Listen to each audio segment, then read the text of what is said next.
Hello everyone. Disc bulge और back pain की सूरत में तीन बड़ी ऐसी गलतियां जो आपको कभी रिकवर नहीं करने देती। उसमें सबसे बड़ी गलती होती है बेड रेस्ट करना।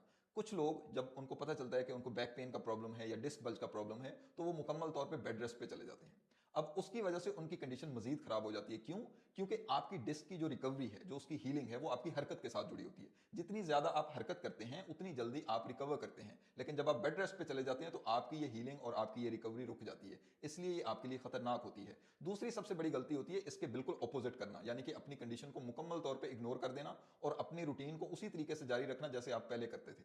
उसकी वजह से होता क्या है कि आपकी रूटीन के अंदर ही कुछ एक्टिविटीज ऐसी होती हैं जिनकी वजह से आपको ये प्रॉब्लम स्टार्ट होता है। इसलिए उन एक्टिविटीज को रूल आउट करना और उनको बंद करना आपके लिए जरूरी होता है ताकि आप रिकवर कर सकें। लेकिन जब आप अपनी रूटीन के अंदर एहतियात नहीं करते हैं तो आपकी डिस्क बल्ज की स्टेज जो है वो आगे से आगे बढ़ती जाती है और ये अल्टीमेटली आपको एक खतरनाक हद तक ले जाती है। और तीसरी बड़ी गलती होती है जो समझदार लोग करते हैं, जो पढ़े लिखे लोग करते हैं, वो ये होती है कि वो जब उनको पता चलता है कि उनको डिस्क बल्ज हो गया है और उनको बैक पेन का प्रॉब्लम हो गया है तो वो कुछ अरसे के लिए रेस्ट करते हैं, कुछ अरसे के लिए मुकम्मल तौर पे एहतियात करते हैं, बड़े अच्छे तरीके से एहतियात करते हैं। और एक स्टेज के बाद जब उनको लगता है कि पेन अब कम हो गया है या पेन खत्म हो गया है तो वो दोबारा से अपनी रूटीन को उसी तरह से शुरू कर देते हैं जैसे वो पहले कर रहे थे।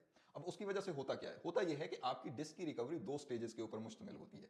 पहली स्टेज होती है इन्फ्लेमेशन का कम होना, दूसरी स्टेज होती है आपकी डिस्क का हील करना। अब होता क्या है कि ज्यादातर पेन आपको होता है जब आपको इन्फ्लेमेशन हुई होती है। जब आपको नया नया प्रॉब्लम स्टार्ट होता है तो आपको बैक के अंदर इन्फ्लेमेशन हो जाती है, सूजन हो जाती है, स्वेलिंग हो जाती है, जिसकी वजह से पेन हो रहा होता है। जब आप कुछ अरसा एहतियात करते हैं तो आपकी इन्फ्लेमेशन कम हो जाती है और उसकी वजह से अल्टीमेटली आपका पेन भी कम हो जाता है। अब वो पेशेंट ये समझते हैं कि पेन क्योंकि कम हो गया है इसका मतलब आपकी डिस्क हील कर गई है, लेकिन आपकी डिस्क हील करना स्टार्ट होती है उस पेन के खत्म होने के बाद। लेकिन जब आप दोबारा उस रूटीन में जाते हैं तो क्योंकि आपकी डिस्क मुकम्मल तौर पे हील नहीं हुई होती, इसलिए वो कंडीशन पहले से ज्यादा खराब होकर वापस आ जाती है। इसलिए एक डॉक्टर की गाइडलाइंस को फॉलो करना आपके लिए सबसे ज्यादा जरूरी होता है, क्योंकि एक क्वालिटी ट्रीटमेंट ही आपको इस कंडीशन से बाहर लेके आ सकता है। I hope you got the message. Please take care.